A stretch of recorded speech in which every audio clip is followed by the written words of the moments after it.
Hello friends, welcome back to my YouTube channel Hariom Sain education.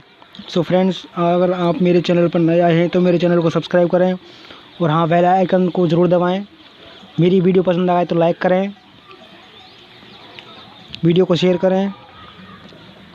And जिस भी चीज़ के paper या फिर शॉर्ट आउट क्वेश्चन आंसर चाहिए तो फिर मेरे को कमेंट बॉक्स में कमेंट करके बताएँ।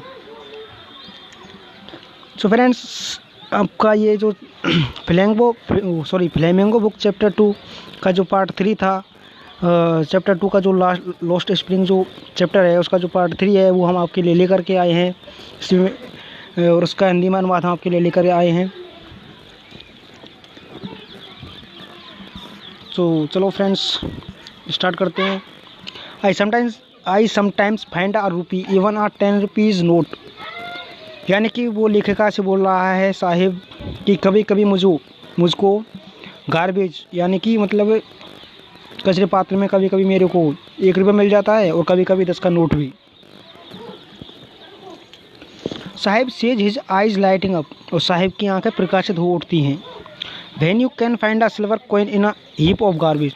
जब कभी भी आपको एक कचरे के डब्बे में सिल्वर का कोई कॉइन मिल जाता है तो यू डोंट स्टॉप, तो तुम रुकते नहीं हो। स्क्रॉगिंग यानी होता है छानबीन करने से बंद नहीं होती हो, आप रुकते नहीं हो।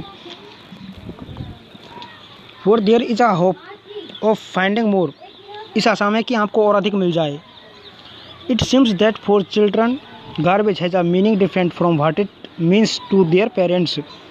कचरे का बच्चों के लिए एक अलग ही महत्व होता है, एक अलग ही अर्थ होता है बजाय उनके माँ बाप के।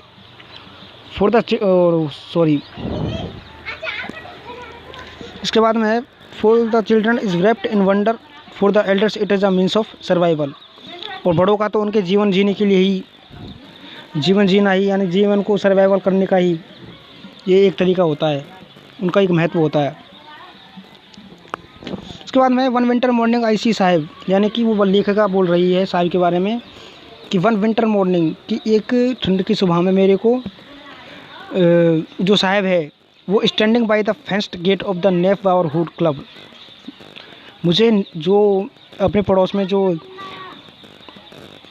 फेंस का जो गेट है, यानी कि जहाँ पर जो बच्चे 2 आदमी जो टेनिस खेल रहे हैं वह वहाँ पर खड़ा होकर के साहिब फेंस जो गेट है उस पर खड़ा होकर के साहिब क्या कर रहा है, उन 2 आदमियों को दिख रहा है जो यहाँ पर टेनिस खेल रहे हैं अपने ड्रेस पहने हुए। ठीक है, देखो फिर से देखते हैं। वन विंटर मॉर्निंग आई सी साहिब, एक ठंडी सुबह में मैंने साहिब को खड़े हुए देखा। कहाँ पर? Fenced gate of the neighbourhood club, जो पड़ोस का जो क्लब है उसके गेट पर, उसके दरवाजे पर। वॉचिंग 2 यंग मैन ड्रेस्ड, जो कि 2 जवान उनको देख रहा है, आदमियों को देख रहा है, ठीक है, जिन्होंने इनवाइट प्लेइंग टेनिस, जिन्होंने एक टेनिस की क्या पहनी हुई है, ड्रेस। ठीक है, इसके बाद में I like the game. Sahib बोल रहा है कि मुझे ये खेल पसंद है। He hums content to watch it standing behind the fence, जो कि उसे वहाँ पर पीछे की ओर खड़ा होकर के इस गेम खेल को देख रहा है। वो फेंस का गेट है, आप ध्यान रखिएगा। उसके बाद में I go inside when no one is around. Sahib बोल रहा है कि मैं कभी कभार अंदर भी चला जाता हूँ जब आसपास कोई नहीं होता। He admits the gate keepers let me use the swimming. इसके बाद में I go inside when no one is around, मैं कभी कभार अंदर भी चला जाता हूँ जब कोई आसपास में नहीं होता है। ही एडमिट्स, वह कहता है, the gatekeeper lets me use the swing वन होता है झूला। जो गेट कीपर यानी कि जो द्वारपाल है वो मुझे कभी कभार मतलब झूले पर ही बैठने देता है, वो मुझे झूले पर ही बैठने देता है। ठीक है, Sahib two is wearing tennis shoes, Sahib ने भी क्या पहने, जूते पहन लिए टेनिस के। That look strange over his discoloured shirt and shorts, जो कि उसकी रंग उड़ी हुई जो शर्ट है उस पर बिल्कुल भी मैच नहीं कर रही है, यानी कि वो भिन्न लग रही है। Someone give them to me, किसी ने मुझे ये दिए हैं। ठीक है, he says in the manner of an explanation, वह इसकी और एक स्पष्टीकरण करते हुए कहता है। The fact that they are card shoes of some rich boy, यानी कि वो लेखिका बोल रही है कि जो फैक्ट है वो यह है कि किसी धनवान लड़के ने इन्हें फेंक दिया था। who perhaps refused to wear them because of a hole in one of them। उसे इन जूतों को पहनने में इसलिए इनकार कर दिया था क्योंकि इनमें से किसी एक जूते में एक छिद्र है। ठीक है, इसके बाद में है डज नॉट बॉदर हिम। लेकिन साहिब के लिए ये एक सही है, यानी कि साहिब के लिए ये कोई फ़र्क नहीं करता, साहिब को इससे कोई प्रॉब्लम नहीं है, साहिब को इससे कोई कष्ट नहीं मिलता है। ठीक है, इसके बाद में है for one who has walk barefoot even sweet with a hole in a dream come true but the game he is watching so intently is out of his reach. यानी कि उसने जो जूते हैं वो पहन तो लिए हैं नंगे, यानी कि एक नंगे पैर घूमने वाले ने ये जूते पहन तो लिए हैं जिनमें एक छेद है, लेकिन ये तो सही है, लेकिन but the game he is watching so intently is out of his reach. लेकिन जिस खेल को वह देख रहा है वह उसकी पहुंच से बाहर है। यानी कि जो खेल को वह देख रहा है टेनिस के को, वो उसकी पहुंच से बाहर है। इसके बाद में this morning Saheb is on his way to milk booth. इस सुबह जो साहिब है वो क्या कर रहा है, वो सुबह पहले मतलब जा रहा है मिल्क बूथ की तरफ, दूध की जो बूथ है वहाँ पर जा रहा है। In his hand is a steel canister, और उसके हाथ में एक स्टील का एक कनिस्टर लगा हुआ है। I know work in a tea stall down the road. वो बोल रहा है कि मैं अब एक स्टॉल पर काम करने लगा हूँ, चाय के स्टॉल पर मैं अब एक काम करने के लिए काम करने लगा हूँ। He says pointing in the distance, वह दूर की तरफ इशारे करता हुआ बोलता है। I am paid 800 rupees and all my meals does he like the job. फिर साहब बोल रहा है कि मुझे वहाँ से 800 रुपये मिल जाते हैं और मेरा हर वक्त का भोजन भी मुझे वहीं से प्राप्त हो जाता है। ठीक है, यानी कि जो स्टॉल का जो मालिक है वो मुझे 800 रुपये देता है और मुझे हर वक्त का भोजन भी करने के लिए देता है। I ask his face I see has lost the carefree does. Sorry, वो लेखिका बोल रही है यहाँ से, देखो, does he like the job, क्या तुम इस काम को पसंद करते हो। आई आस्क हिज फेस, मैंने पूछा। His face I see has lost the carefree look, मैंने देखा कि उसके जो चेहरा है उसने एक निश्चिंतता का भाव दिख रहा है। ठीक है, यानी कि उसका चेहरा अलग ही बन गया जब मैंने उससे पूछा कि क्या तुम इस काम को पसंद करते हो, तो वह जवाब देता है मुझसे, तो वो जवाब कुछ नहीं देता है, लेकिन उसका जो फेस है, उसका जो चेहरा है वो केयर फ्री हो जाता है। यानी कि ऐसा लगता है कि मतलब वो उस काम को पसंद नहीं करता है। The steel canister seems heavier than the plastic bag he would carry so lightly. उसके बाद में कि जो उसने जो एक स्टील का जो कनिस्टर ले रखा है हाथ में, वो उसके उस प्लास्टिक के बैग से भारी है जिसे वह रोज़ सुबह ढोता है।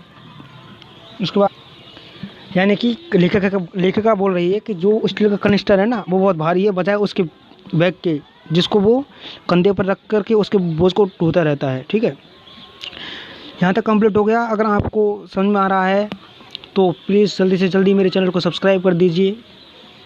ठीक है, और अपने फ्रेंड्सों में भी मेरी जो ये वीडियो है इसको शेयर कर दीजिए और कमेंट करके बताइए कि मैं जो अनुवाद करा रहा हूँ वो इसकी कोई स्पीड को ज़्यादा तो नहीं है। ठीक है, चलो आगे चलते हैं। द बैग वाज हिज, जो बस्ता है वो इसी का है। The canister belong to the man who owns the tea shop, और जो कनिस्तर है वो किसका है, वो उसके स्वामित्व का है। जो टी शॉप का जो मालिक है उसका कनिस्तर है। Sahib is no longer his own. उसके बाद में करते हैं, यानी कि देखो, द बैग वाज हिज, वो जो बस्ता है वो तो उसी का है, लेकिन जो उसके हाथ में जो कनिस्तर है वो किसका है, वो उस टी शॉप के स्वामित्व का है, स्वामी का है। Sahib is no longer his own master, Swami अब खुद का मालिक नहीं रहा। ठीक है, I want to drive a car. यहाँ से देखो, Mukesh insist of being his own master. Swami अब खुद का मालिक नहीं रहा, I will a motor machine he announces.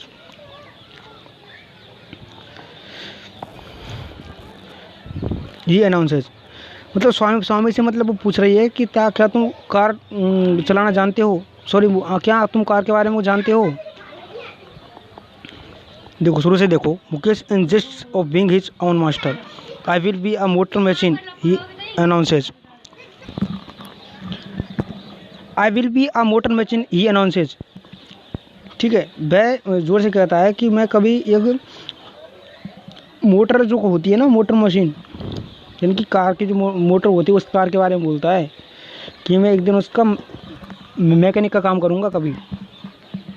Do you know anything about cars, I ask. मैंने पूछा कि क्या तुम कार चलाना जानते हो। I will learn to drive a car. मैं कार चलाना सीख लूँगा। ये आंसर वो उत्तर देता है, looking straight into my eyes. मेरे आंखों में देखते हुए वह कहता है कि मैं गाड़ी चलाना सीख लूँगा, कार चलाना मैं सीख लूँगा। His dream looms like a mirage ambits the dust of streets the village town Firozabad famous for its bangles. उसका जो स्वप्न है वो उसकी आंखों में दिख रहा है।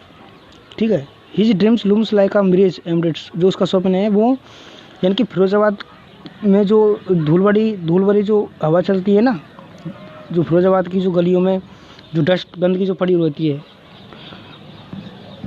वो इसकी आंखों में एक अच्छी तरीके से दिखाई दे रही है। Every other family is Firozabad in engaged in making bangles. Firozabad का हर दूसरा परिवार जो होता है वो क्या करता है, वो चूड़ियाँ बनाने में लगा हुआ है। It is the centre of India's glass blowing industry where families have spent generation working around furnace welding glass making bangles for all the women in the land of seems. इसका जो आंसर यानी कि जो फिरोजाबाद का वो बता रही है, लेखिका बता रही है कि जो फिरोजाबाद में क्या होता है कि ये एक सेंटर है इंडिया का, जहाँ पर जो शीशा का एक स्थान है। ठीक है, कि it is the centre of India's glass blowing industry where families have spent generation working around furnace. ये एक इंडिया का एक ग्लास का जो सेंटर है, जैसे कि वो बोलते हैं ना उसको, एक स्थल होता है जहाँ प्रसिद्ध वो है। ठीक है, यहाँ की जो फैमिलीज़ हैं वो अपना जो टाइम स्पेंड करती हैं, पूरी जो अपना जीवन भी व्यतीत करती हैं वो इसी में करती रहती हैं। वहाँ की जो महिलाएं होती हैं या बालक होते हैं, बच्चे होते हैं, वो क्या करते हैं कि वहीं वो चूड़ियाँ बनाने में लगे हुए हैं और इसी से वो उनका रोज़गार चलता रहता है। ठीक है, तो फ्रेंड्स देखो, अब मैं इसका पार्ट 4 है और मैं शायद इसके बाद में वीडियोस ना डाल पाऊँ शायद, यानी कि इस चैप्टर की नहीं डाल पाऊँगा शायद टाइम से। ठीक है, तो इसमें कुछ समय लग सकता है। तो इससे पहले मैं आपको एक इम्पोर्टेंट जो चैप्टर हैं वो क्लियर कराऊंगा। आगे जो पोएम्स हैं आपकी जो फ्लेमिंगो बुक है, ठीक है, इसकी। तो अगर आपको वीडियो पसंद आई है तो वीडियो को लाइक करें, वीडियो और कमेंट करें, और वीडियो को ज़्यादा से ज़्यादा अपने दोस्तों में शेयर करें। तो यहाँ तक के जो क्वेश्चन है आपके यहाँ पर 6 क्वेश्चन आपके बन चुके हैं। ठीक है, और मैं इनके क्वेश्चन आंसर भी आपको डाल दूंगा, जो उसका आगे जो चैप्टर होगा ना उससे पहले ही डाल दूंगा। उसके बाद में मैं इसका पार्ट 5 डालूंगा आपके लिए। सो थैंक यू फ्रेंड्स, मेरे चैनल को सब्सक्राइब करें अगर आप मेरे चैनल पर नए आए हैं। अगर आपको समझ में आ गया है तो कमेंट करके बताएं, और आपको नहीं आया है या फिर मैं ज़्यादा कुछ तेज़ बोल रहा हूँ तो भी आप कमेंट करके मेरे को बता सकते हैं, जिससे मैं अपनी गलतियाँ सुधार सकूँ। So thank you friends, good.